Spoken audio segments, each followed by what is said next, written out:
What's up, YouTube? My name's Andy with Andy's Auto Detailing and Ceramic Coatings, and today what I'm going to do is kind of a different style of video than what I normally do, but what I'm going to do is I'm going to do a truck review. Yep, I know it's weird, but I have quite a few things to say about this in particular truck. The truck in question that we're talking about, you probably saw it in the title, you might have even searched it, but it's a 2023 Chevy Colorado Trail Boss Edition.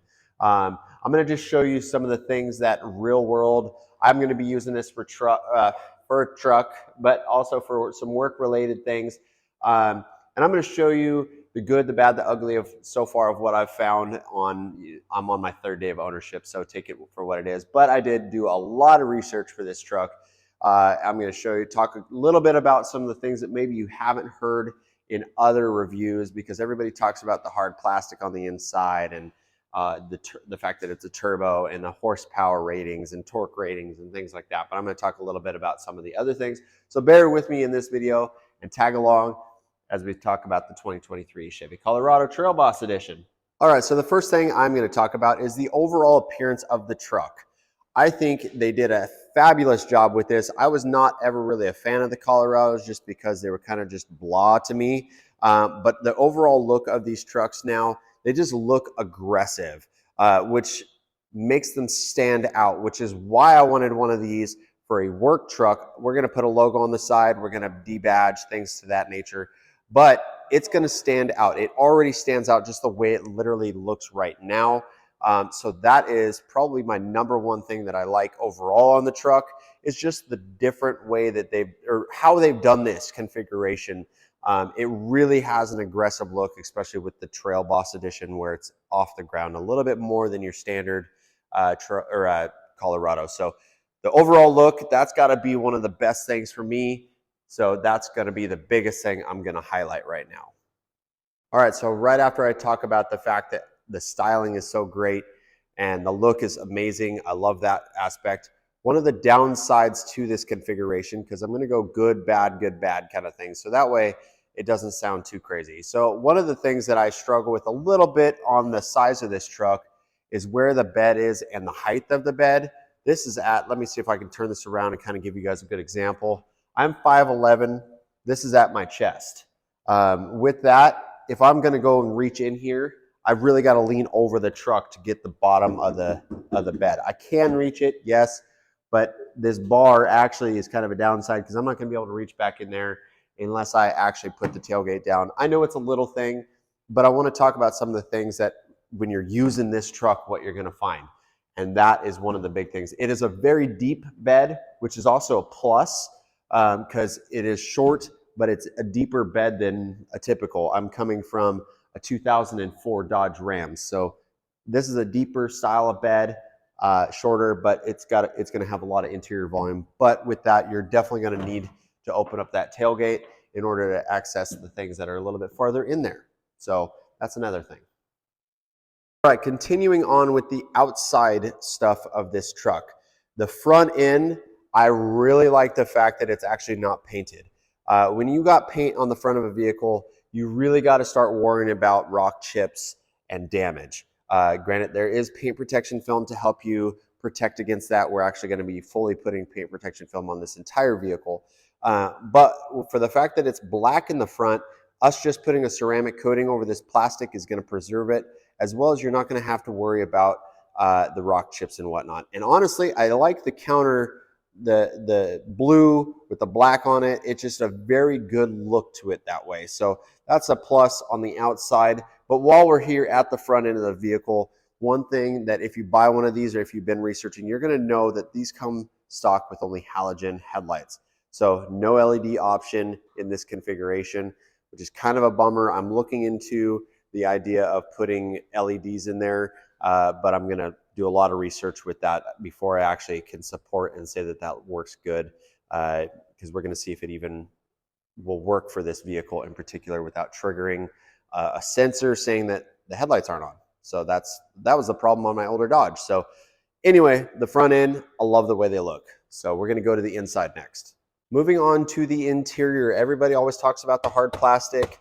Yes, that is kind of a bummer, but honestly, me as a detailer, I like it. These are very easy to clean. Everything is all hard touch plastics. The only thing I wish was soft touch is this right here, because I do put my elbow on here while driving. That is a soft touch, so I do rest my elbow on that. But as we get into the vehicle, even the steering wheel is hard. So that is kind of a bummer to me, especially a truck at this price point, but still, I'm not complaining a whole lot about that because the overall feel of this interior, they did a really good job making it feel big. I'm going to put this to a wide angle so that way you can really kind of get a grasp on how big this interior feels. I'm 5'11", like I said. Plenty of room there. Plenty of room there. My seat's not even all the way back. This is about where I would drive with plenty of room in here. They did take out some storage, though, out of a door. It's only got a small piece here and a small piece here, which does take away from your leg room and storage. But the overall appearance feels really good. As we are still on the interior, I went ahead and started it up. Really, really cool interface as far as like how quick it responds to you and things like that. I'm really been impressed with that, and that's coming from a Tesla owner.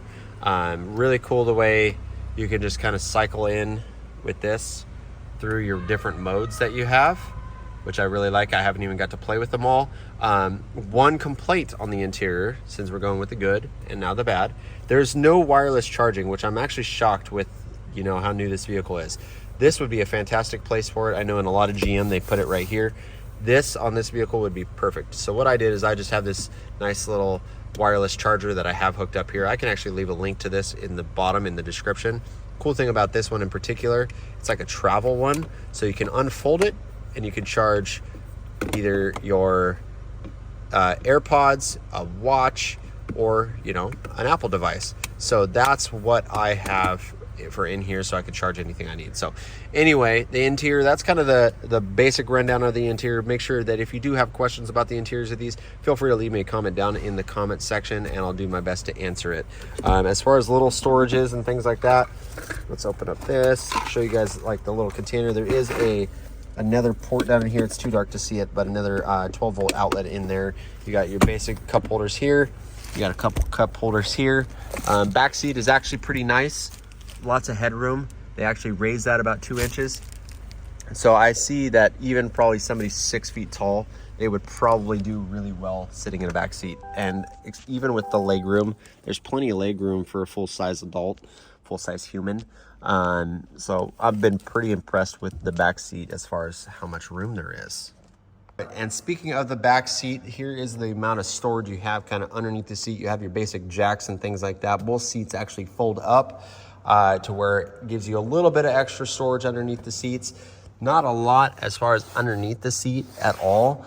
As far as that goes, there's no tray back here or anything. I would have thought that maybe there is, but you do have ventilation for the back seat. So when your AC is on, it'll actually blow AC back here. Let's put this down. Gotta do this one-handed. There you go. It does have anchors for car seats, which is nice because for the little ones, a little bit of a folding headrest, which, you know, that's just so that you can clean those back windows, which mine does. Mine still needs cleaned. The other thing about the interior, check this out.